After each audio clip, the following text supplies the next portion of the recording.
everyone, and welcome back. Today, I have my beautiful daughter. She is the one that made me a mommy. Um,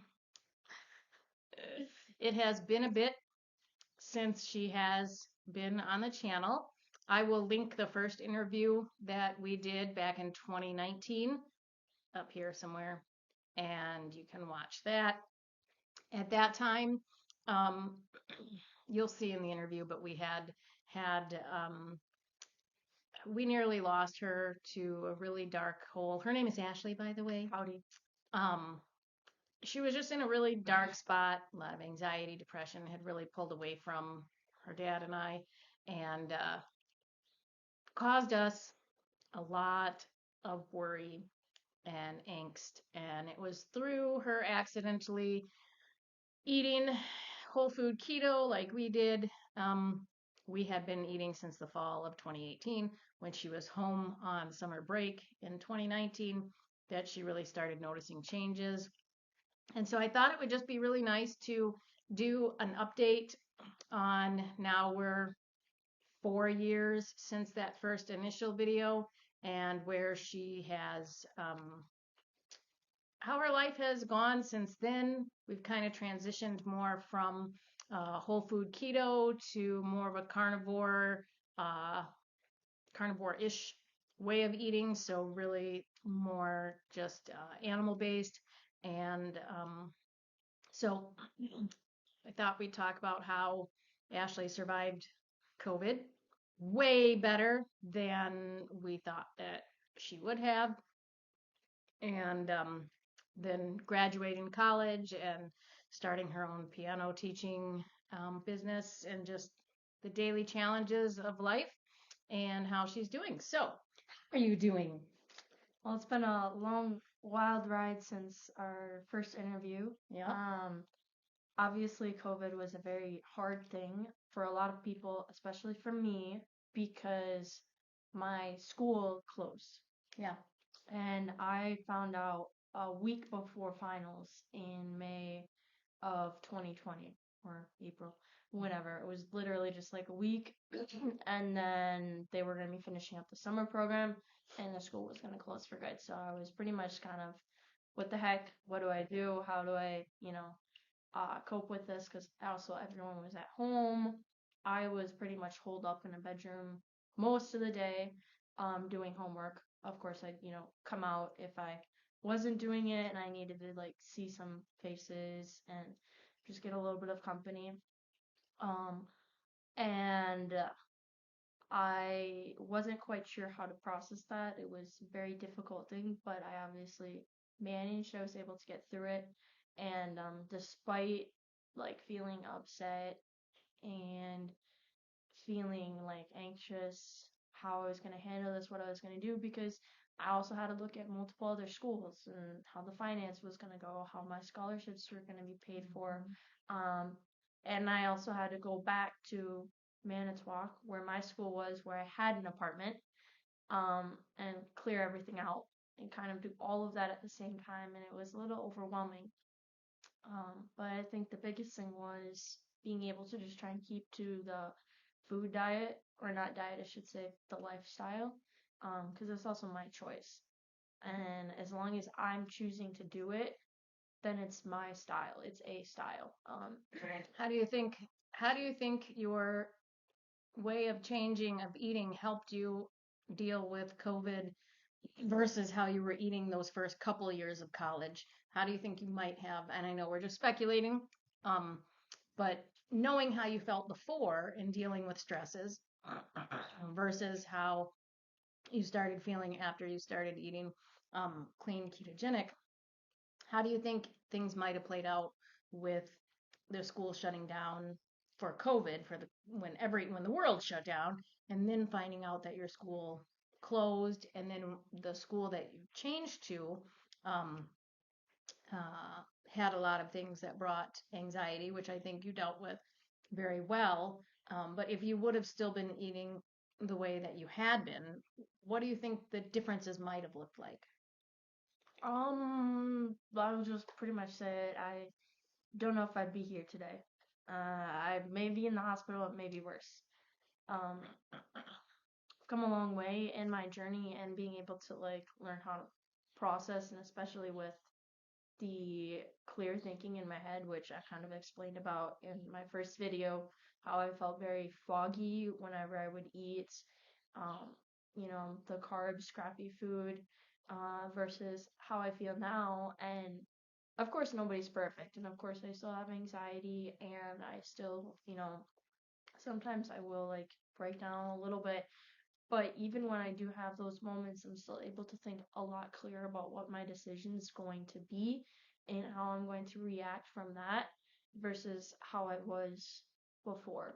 Uh, and with my new school that I went to in fall of 2020 and 2021, of um, there was a lot of pressure, a lot of anxiety, especially uh, because of the masks and everybody just being afraid of everything.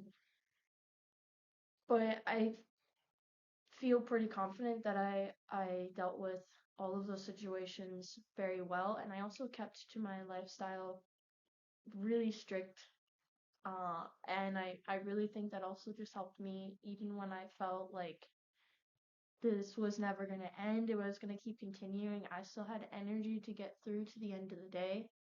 So I made an entire menu for me every single day. Like I had kind of like a monthly plan, and then I had a really detailed plan for my menu throughout the week, and I would adjust it as needed.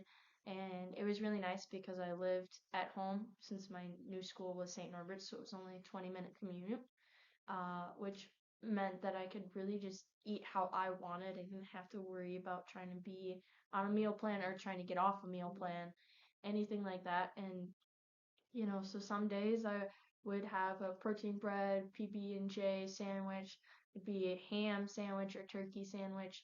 Um, a majority of it did kind of like involve protein bread, but protein bread is always great. And then I'd have a little variety of things, but I felt very proud of myself that I was able to really just like stick to it amidst all of the chaos, amidst everything. And I think that's one of the biggest things that like helped me get to the end of that school year and just helped me propel to the final and just keep clear thinking and going. And I also did some intermittent fasting as well. Don't mind a lot more.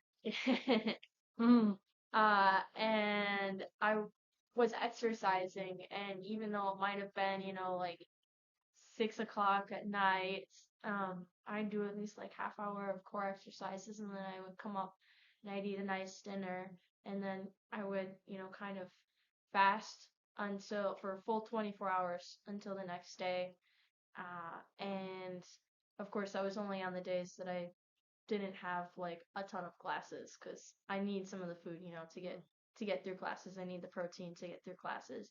But I did a little mix of the both, and I was really proud for how I was able to kind of put forth all of that and just keep a very determined mind. And it was pretty nice. And then in 2021, we moved out here by the lake, and we kind of got lazy. So we were more buying like gluten-free bread and some other more just like gluten-free stuff. So it wasn't exactly clean keto. It was still pretty low carb. Um, how were you feeling during that time when we weren't as proteiny and we were having more carbohydrates? Do you recall or not? Or I know that whole year seems like a blur. It really, really does. Well, I know I wasn't home a lot of the time, so I know I was definitely cheating as well in my food.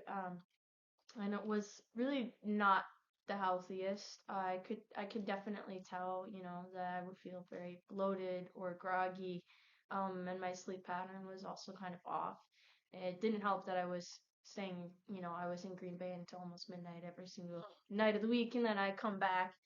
Um, and I just really, really didn't make sure that I had a nice, good grasp. So I was kind of made me feel pretty lazy and always not a ton of energy.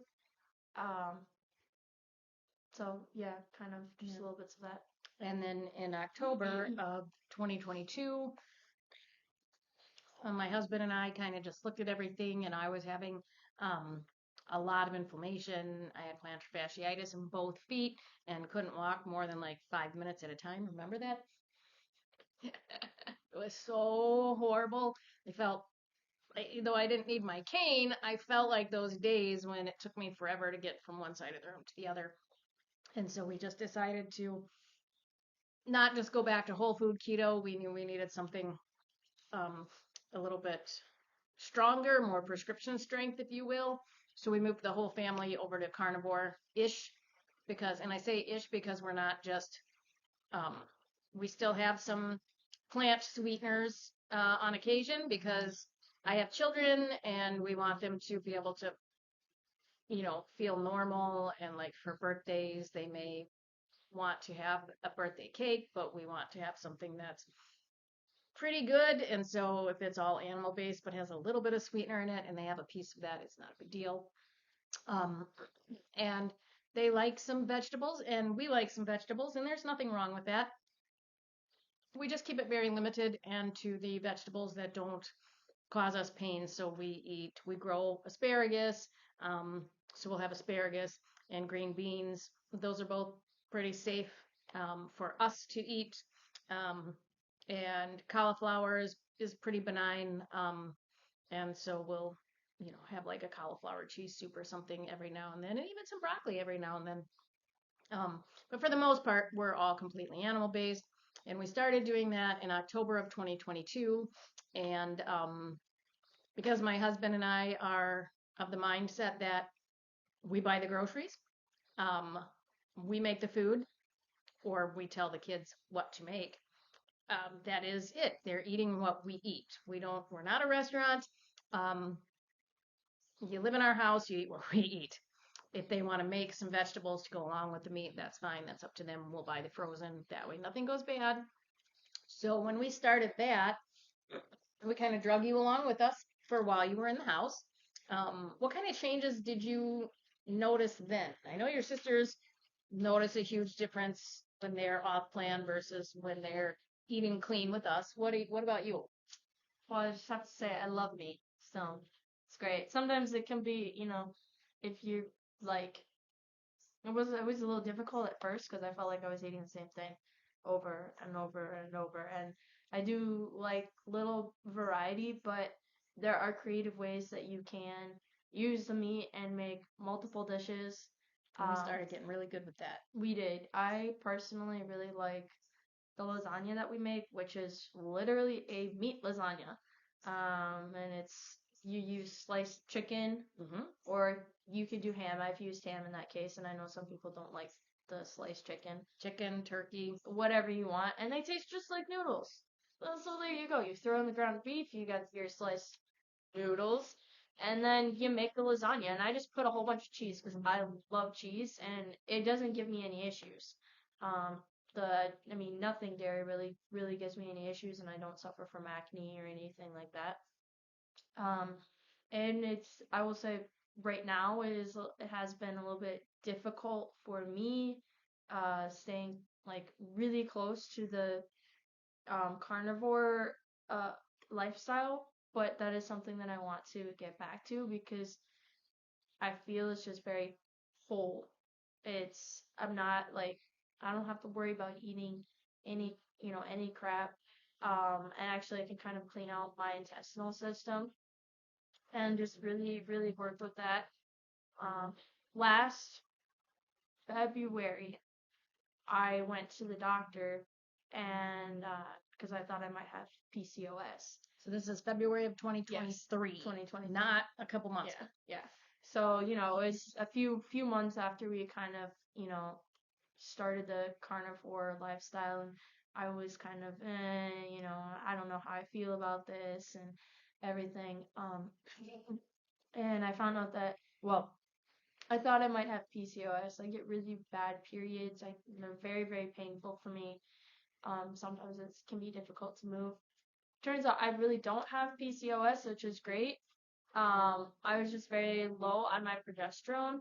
Uh, so I have a big imbalance, but I do have all the other symptoms of PCOS, and I have a lot of cysts right now, and that's something that, can be an issue for having children in the future, which is something that I would feel really blessed to be able to have the gift of doing.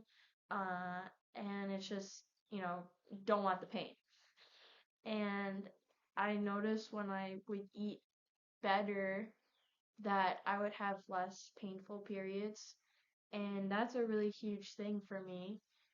And so Because for her periods, back when she was still in college, there were some days where, right at the beginning, um, she would have to miss her classes. She would be in bed, pale. I remember getting texts that she needed me to bring her something, and that she had to tell her instructors, she couldn't make it, um, because they were just like that bad. She didn't get out of bed that entire day. Um, and so this is a huge difference. I don't think you've been debilitated from a cycle for a while, have you? no, I've definitely also just pushed through because I know I don't want to miss work. Um, But the difference is but now you can push through, yeah, I whereas can't. then you really, I mean, you couldn't. Yeah, so I definitely still like have pain, but I'm able to hide it a little better and just keep going. Um, it's something that I definitely still need to continue to work on because I know it's, they don't, uh, the cysts aren't just gone overnight. And it's something that's been building in my system for a long time.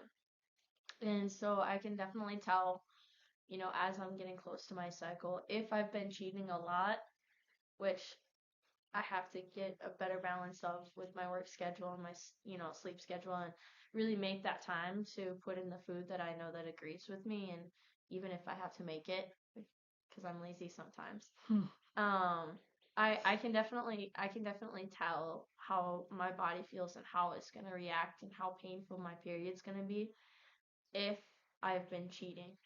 It's a balance of everything. It's a balance with, how you're gonna work out everything to be able to, you know, eat how your body feels it Yep. needs to be.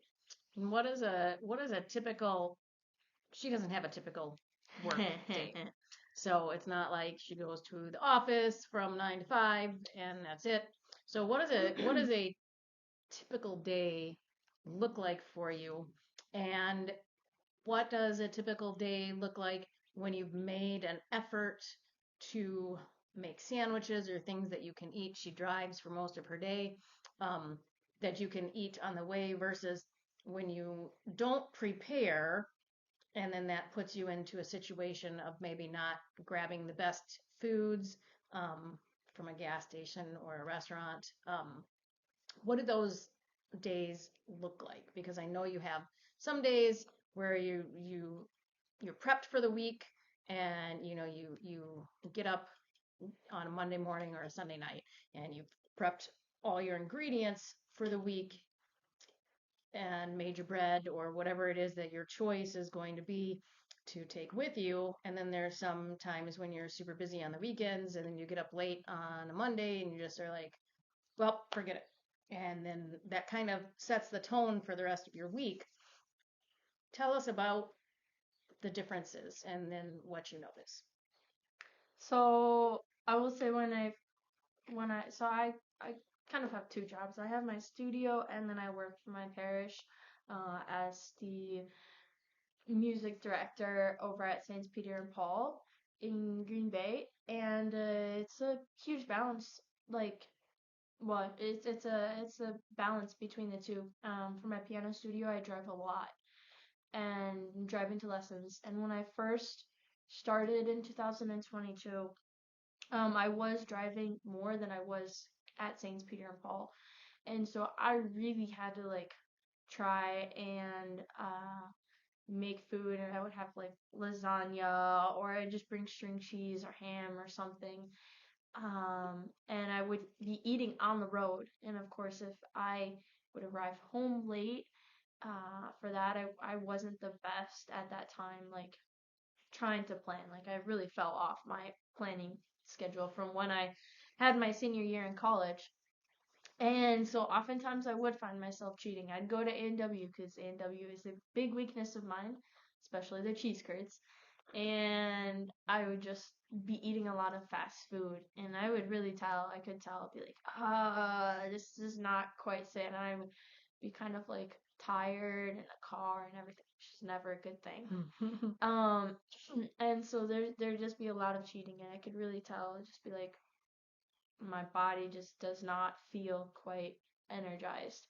Um, this past school year, I made a commitment that I was going to rework my schedule so that I almost had a consistent lunch every single day, so I could really make sure that I was eating the food that I needed to eat.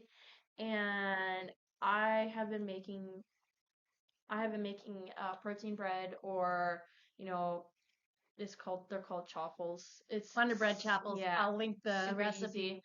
right up here. I've been making that for almost this entire school year, and I have reworked my schedule to where I eat lunch with my coworkers at the St. Peter and Paul office, and I will just bring my own bread, and then I'll just have a sandwich, and we've got a little bit of salad, and which I'm okay with. Does I don't mind the salad too much, but I'll bring the bread so that I'm not having to eat the other wheat bread, which doesn't agree well with my stomach.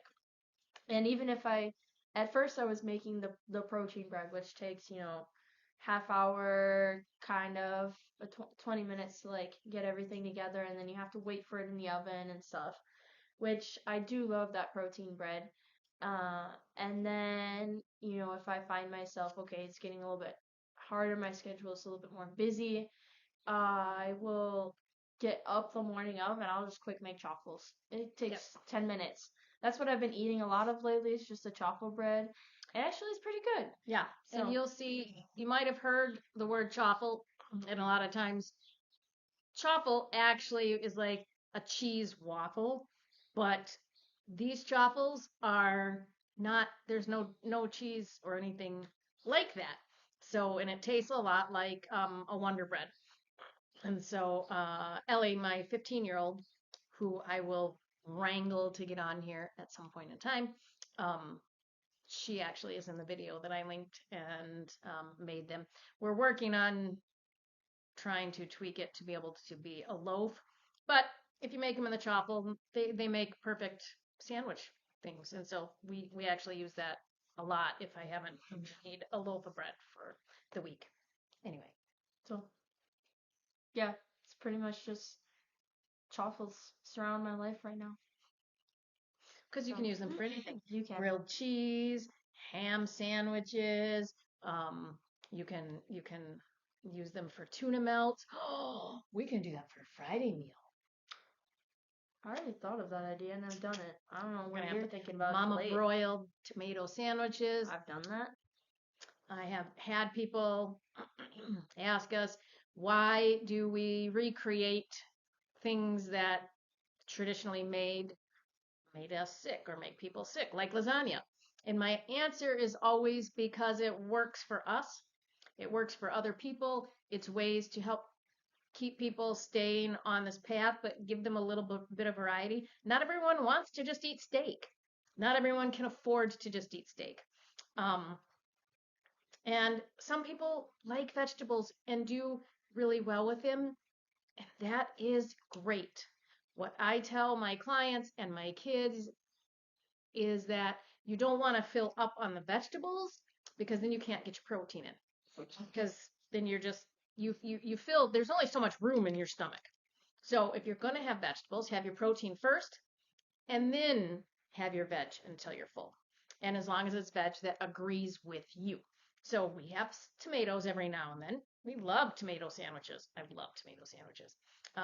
Green beans, salad with clean dressing. It's okay. It's water lettuce. It's literally just like crunchy water, but it's the vessel for the yummy toppings.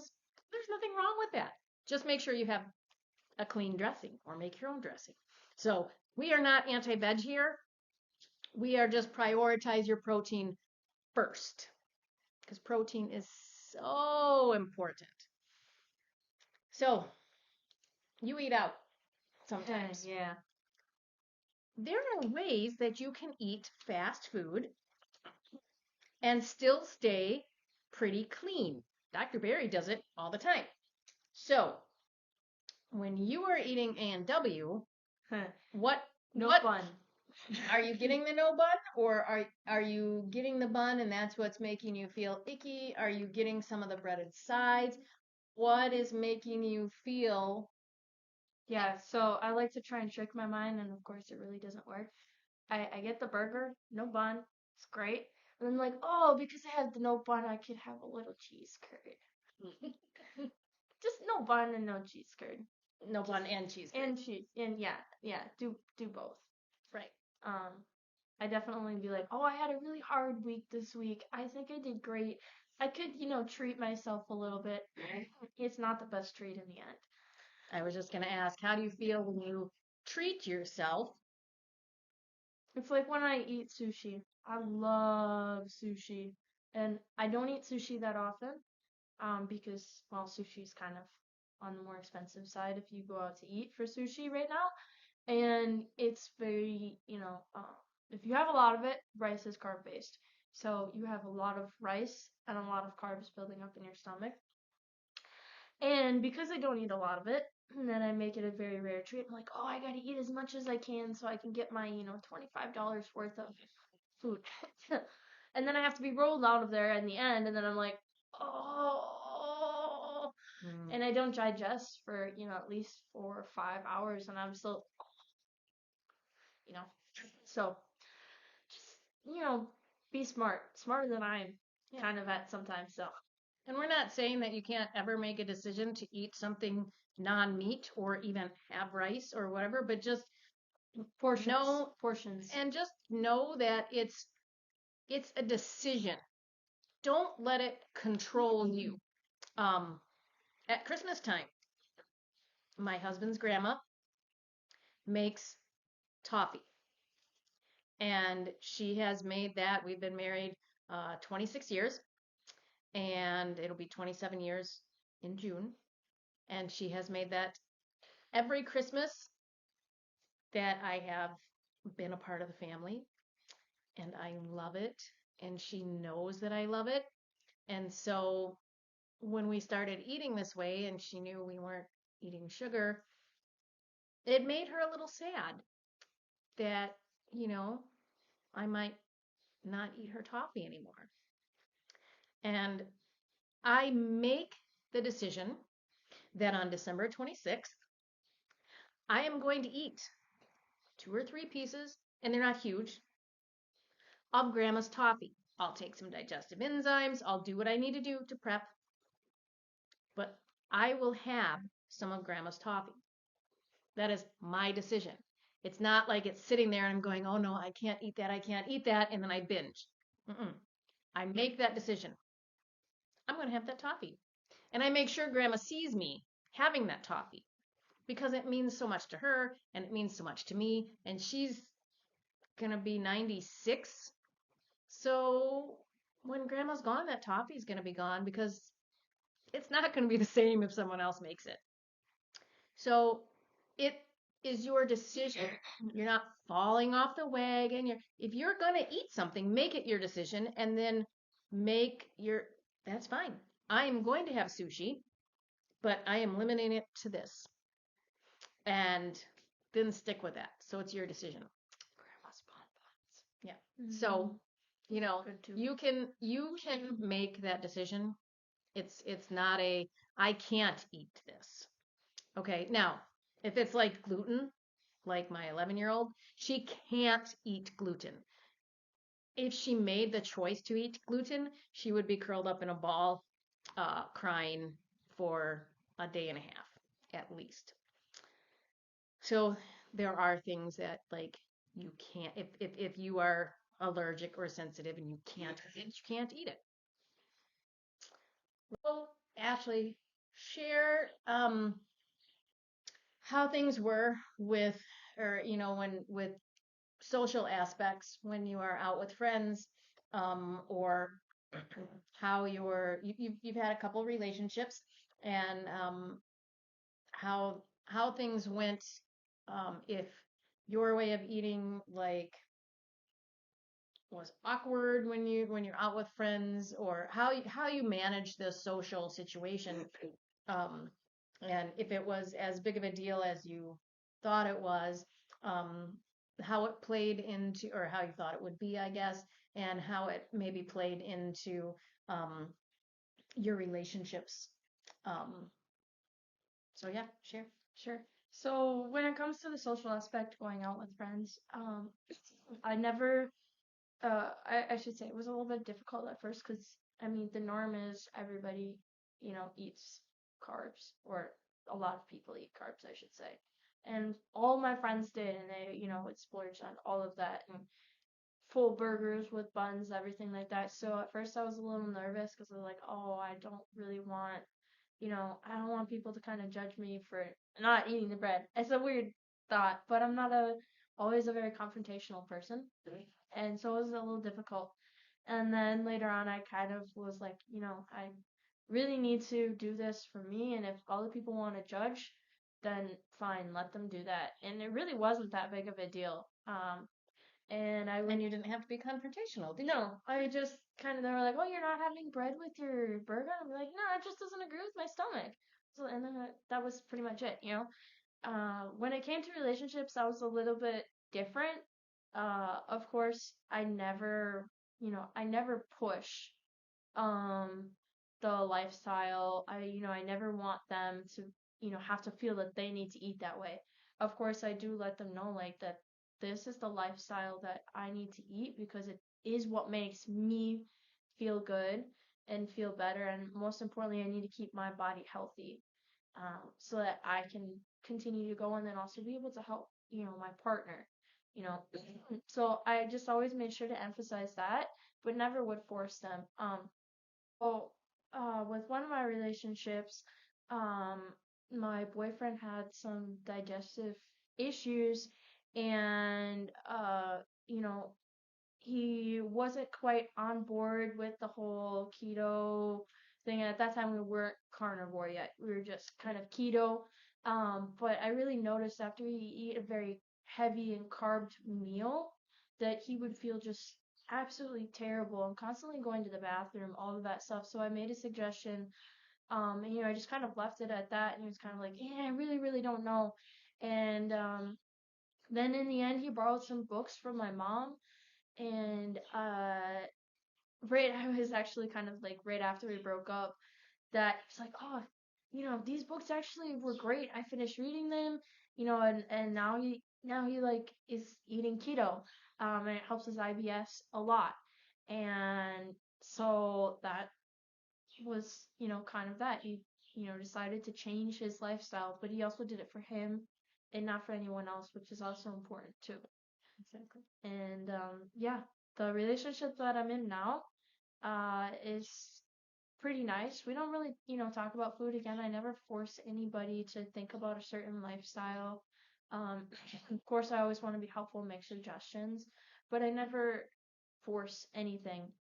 The nice thing is that he pretty much agrees with how we eat, and he loves my mom's protein bread, and has actually asked for her recipe, and it's just pretty nice. So Good. so yeah, it's kind of. Good. Well, I think this has been a terrific discussion, kind of given us a little bit, of a light into where Ashley started and where she's continued. And so you used to struggle really bad with anxiety, and your sisters and I notice, if you go off plan, that we can tell, and I'm sure that you can tell. But would you say, even if you're like 95% clean, and that 5%, that you're still way better, and it seems like you don't have as much anxiety, like little things don't seem to set you off as much. So I think overall it's Yeah, I a don't win. get as snappy. So if you had to say a few words to someone, because we don't know, there may be someone out there that, may be like, wow, I can resonate with this, that maybe dealt with anxiety or being in that dark place, or just stomach issues, things that have gone through your life. What are some words of encouragement or something that you might say to another young person? Because I can say it all day long, but I'm just an old fogey, and so someone that's young might hear it from you instead of. Sure. So you are important, you matter. And if you are having issues, if you think that this is, gonna help for you, if you want to give it a try, you need to do it. Because at the end of the day, this is an important thing. And you have to do something for you. This has to be something that you do and not for anyone else. And if this is something that's gonna help, you feel better, then by doing it for you later on, you're only helping everybody else that's also around you. You're a great example. You chipper, you're lively, you have energy, you just keep going. You're gonna be able to do more things than you never thought you could if you take care of yourself first. It's like how they say, when you're on the plane, well, if you have to have the oxygen mask drop, you never put it on someone else first. You always put it on yourself first, because if you're not taking care of yourself, you're not going to be able to help anyone else. So, yeah, just know that. Well, that is great advice. Thank you so much for giving up some of your morning. I know it's Saturday and you're going to be busy all afternoon, so I appreciate you just kind of taking the time and sharing. And it's been great to have an updated video for the channel. I don't want to say it's been great to catch up because I see you every day, so but it's great for all the viewers to catch up with where you've been, and hopefully in another couple of years we'll give another update. Thank you everyone for watching. Bye. If you liked this video, make sure to share it with a friend that it might help, and be sure to like and subscribe. And we'll talk again soon.